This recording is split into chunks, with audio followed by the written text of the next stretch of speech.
ansioso por descansar a mente atormentada nas palavras dulcificantes da sua ternura filial. Entretanto, somente à noite, com as vestes chamuscadas e as mãos ligeiramente feridas, o jovem entrou em casa, deixando entrever, no cansaço da fisionomia, a laboriosa tarefa que se impusera. Abigail não se surpreendeu com o seu aspecto, entendendo que o irmão não deixara de auxiliar os companheiros de trabalho da vizinhança nas ocorrências da tarde, preparando-lhes, aos pés cansados e às mãos doloridas, o banho de água aromatizada. Mas tão logo o viu e notou as mãos feridas, foi com espanto que Jochebed exclamou: "Onde estiveste, filho meu?" Gesiel falou da cooperação espontânea no salvamento da propriedade vizinha e, à medida que relatava os tristes sucessos do dia, o pai deixava trair a própria angústia nas faces sombrias em que se estereotipavam os traços rudes da revolta que lhe devorava o coração. Ao cabo de alguns minutos, erguendo a voz desalentada, falou com profunda emoção: "Meus filhos, custa dizer-lhes, mas fomos espoliados na derradeira migalha que nos resta. Reprovando minha reclamação sincera e justa, o legado de César determinou o sequestro do nosso próprio lar. A iníqua sentença é o passaporte da nossa ruína total. Pelas suas disposições, somos obrigados a abandonar a chácara em 3 dias. E levando os olhos para o alto, como a insistir junto à divina misericórdia, exclamava com um olhar embaciado de lágrimas: "Tudo perdido! Porque fui assim desamparado, meu Deus! Onde a liberdade do vosso povo fiel, se em toda a parte nos exterminam e perseguem sem piedade?"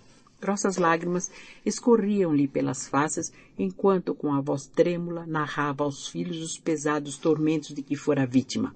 Abigail osculava-lhe as mãos enternecidamente e Gesiel, sem qualquer alusão à rebeldia paterna, abraçava-o depois da sua dolorosa exposição, consolando-o com amor. "Meu pai, por que vos atemorizardes? Deus nunca é avaro de misericórdia. Os escritos sagrados nos ensinam que ele, antes de tudo, é o Pai desvelado de todos os vencidos da terra. Essas derrotas chegam e passam. Tendes os meus braços e o cuidado afetuoso de Abigail. Por que lastimar, se amanhã mesmo, com o socorro divino, poderemos sair desta casa para buscar outra em qualquer parte, a fim de nos consagrarmos ao trabalho honesto? Deus não guiou o nosso povo expulso do lar através do oceano e do deserto? Por que negaria, então, seu apoio a nós, que tanto o amamos neste mundo? Ele é a nossa bússola e a nossa casa." Os olhos de Gesiel fixavam o velho genitor numa atitude de súplica profundamente cariciosa. Suas palavras revelavam o mais doce enternecimento no coração. Jochebed não era insensível àquelas formosas manifestações de carinho, mas ante a revelação de tanta confiança no poder divino, sentia-se envergonhado depois do ato extremo que praticara.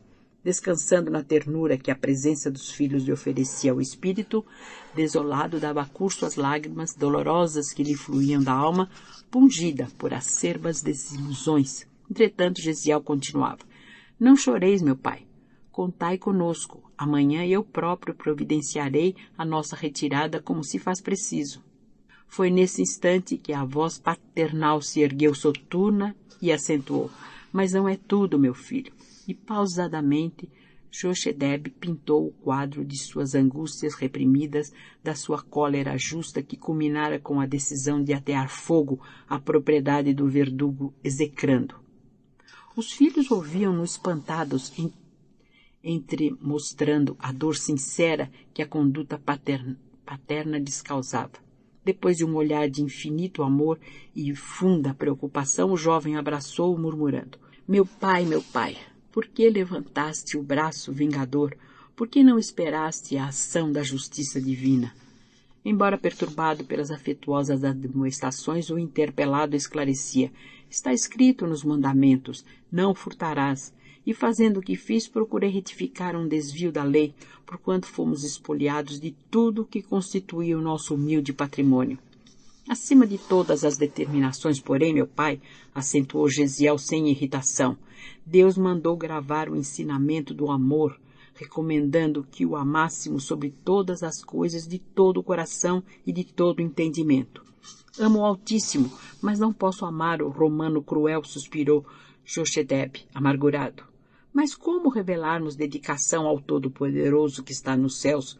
Continuou o jovem compadecido, destruindo suas obras. No caso do incêndio, não temos só a considerar o nosso testemunho de desconfiança para com a justiça de Deus, mas os campos que nos fornecem agasalho e pão sofreram com a nossa atitude e os 2 melhores servos de Licínio Minúcio, Caio e Rufílio, foram feridos de morte quando tentavam salvar as termas prediletas do amo, numa luta inútil para livrá-las do fogo que as destruiu. Ambos, apesar de escravos, têm sido nossos melhores amigos. As árvores frutíferas e os canteiros de legumes de nossa propriedade devem quase tudo a eles, não só no concernente às sementes vindas de Roma, mas também no esforço e cooperação com o meu trabalho.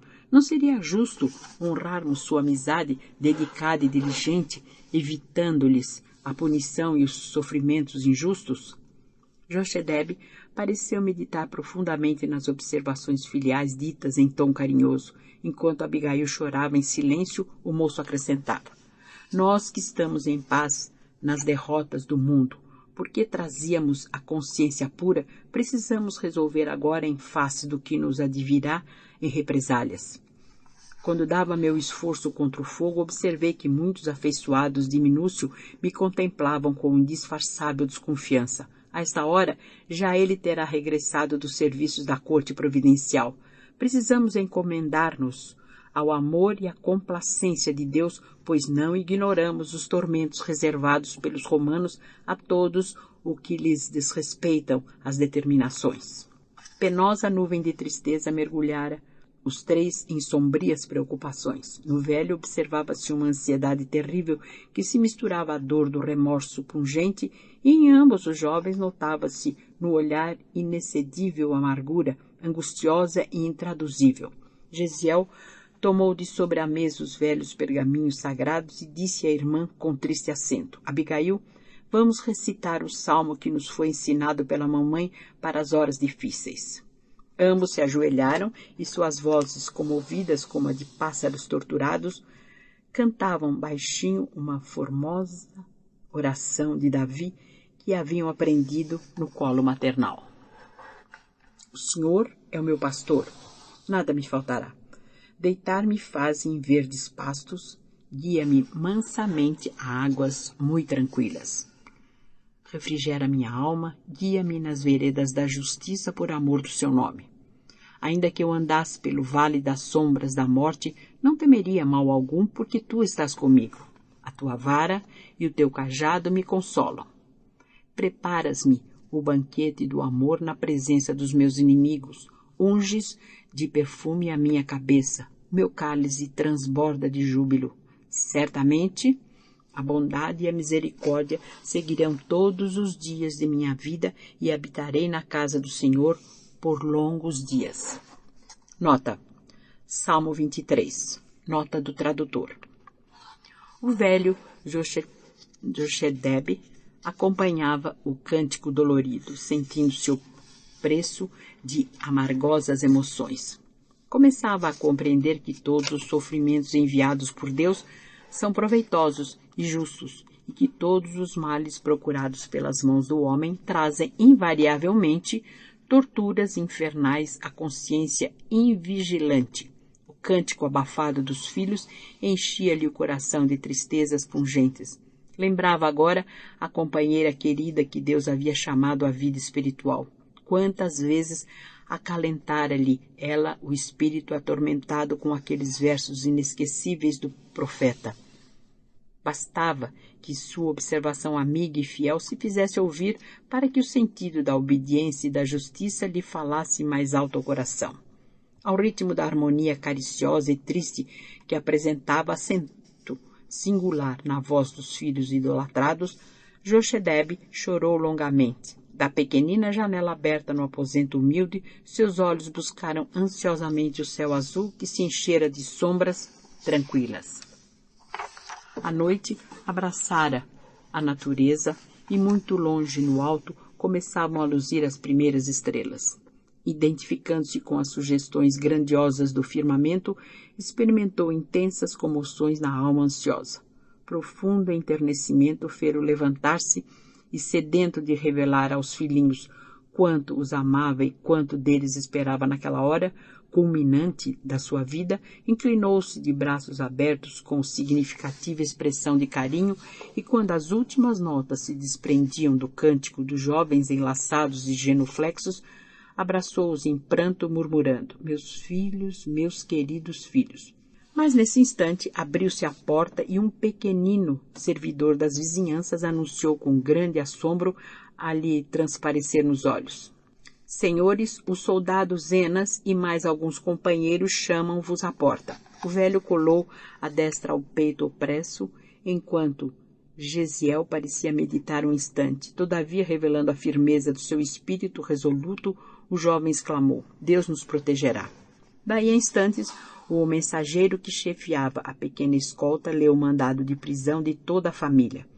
A ordem era categórica e irrevogável. Os acusados deveriam ser recolhidos imediatamente ao cárcere, a fim de que lhes esclarecesse a situação no dia seguinte. Abraçado aos dois filhos, o pobre israelita marchou à frente da escolta, que os observava sem piedade. Jochedebe contemplou os canteiros de flores e as árvores bem-amadas junto da casinha singela onde tecera todos os sonhos e esperanças da sua vida. Singular emoção dominou-lhe o espírito cansado. Uma torrente de lágrimas fluía-lhe dos olhos e, transpondo a cancela florida, falou em voz alta, olhando o céu claro, agora recamado pelos astros